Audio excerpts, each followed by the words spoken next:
Oddly, the new V-Strom is still the V-Strom, despite not being a V-twin anymore.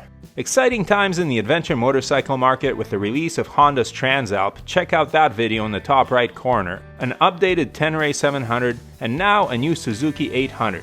What are the specs and details around this bike, and how does it stack up to its competition? Stay tuned to see more, and please consider subscribing, liking the video, and sharing it with someone who would find it valuable. Let's go!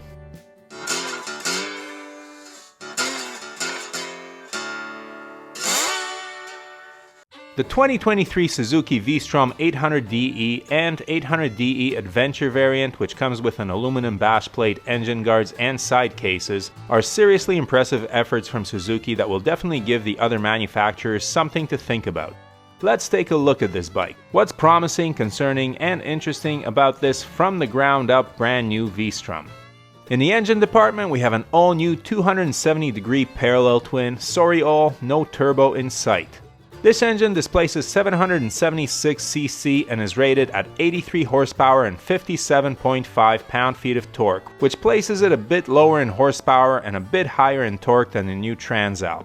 The weight of the new Strom isn't close, however, with a wet weight of 507 pounds to the Transalp 459. In the Suzuki's defense, it does carry over 3 liters of extra fuel in its 20-liter tank, but that is nowhere near accounting for the 48-pound spread. That's probably a result of the new Strom's steel tubular frame, which is heavier but also easier to weld if you crack it. Now, Suzuki is giving us some clues that this new bike is aimed to be a rather soft off-roader and primarily a pavement muncher. The weight and road bias tires would indicate this. On the other hand, the suspension travel and adjustability seem to hint at some surprising off-road prowess. The new Suzuki sports a best for all V-Stroms so far, 8.7 inches of suspension travel and an impressive 8.7 inches of ground clearance.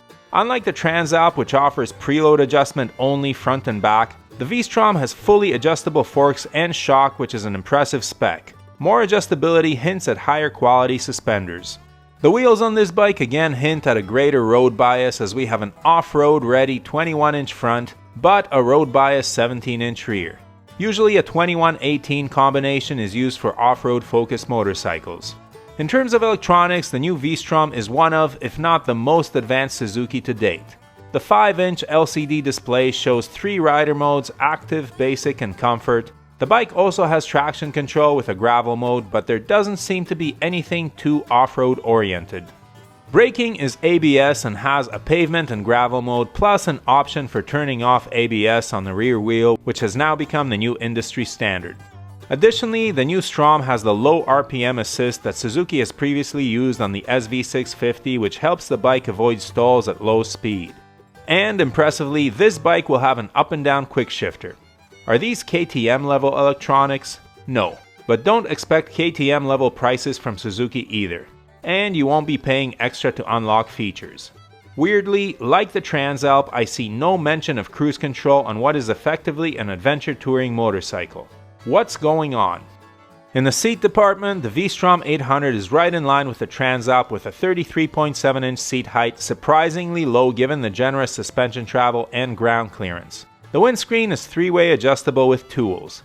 The bike has full LED lighting, another newly established industry standard.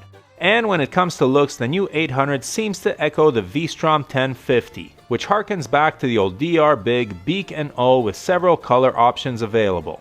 I generally like the look, but it's not as cool as the Tenere 700. So the new V-Strom 800DE is a bit of a mixed bag. Its heavier weight, mixed wheels, and smoother tires seem to indicate a more road bias motorcycle, while the long travel, fully adjustable suspension, and impressive ground clearance hint at decent off-road ability. The electronics package is impressive for Suzuki, but the lack of cruise control is puzzling. The tank range and accessories will make this a good touring motorcycle with some off-road prowess, but neither this nor the Transalp will likely match the Tenere 700 off-road. Finally, the price is as yet unknown. Suzuki is a value brand, and I hope the new V-Strom will be competitive with the Transalp, which is rumored to be close to the Tenere 700 in price. 3 Japanese adventure bikes in the same price range would be interesting indeed. The Tenere 700 would be the most off-road biased, but also the least endowed with electronics. In that company, the V-Strom 800 with its large tank and higher weight and torque figures would be the most touring oriented.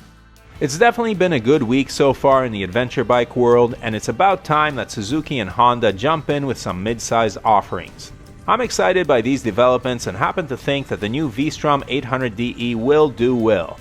It may not be the most capable off-roader, but customers in this segment tend not to venture into the real rough stuff.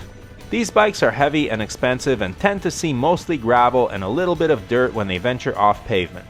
I think there will be many happy Suzuki fans out there who can't wait to buy one of these. One of the complaints about the Tenere 700 is that not many are available at dealers. Now with Honda and Suzuki coming out with competitive offerings, the sales may spread out among the three brands in this ultra-competitive segment. Which of these bikes is your favorite and why? Please share your thoughts in the comments, and as usual, ride safe. If you're interested in any of the gear that Brooke and I wear or use, or the camera equipment we use to film this channel, the links are below. Everything listed there was bought with our own money and we are not sponsored by any company. However, the links below are affiliate links and the channel is paid a small amount for referring you to shop at no additional cost to you. We do not recommend any products that we are not satisfied with ourselves, but we do strongly urge you to do your research and select the correct size for items like helmets and clothing. As always, thanks for watching, your support is greatly appreciated. Please hit that subscribe button, give the video a thumbs up, and leave a comment below. And whatever you ride, enjoy it. Wave at other bikers no matter what they're riding, we're all part of a brotherhood and sisterhood. Keep the rubber side down, shiny side up, and may the spokes be with you.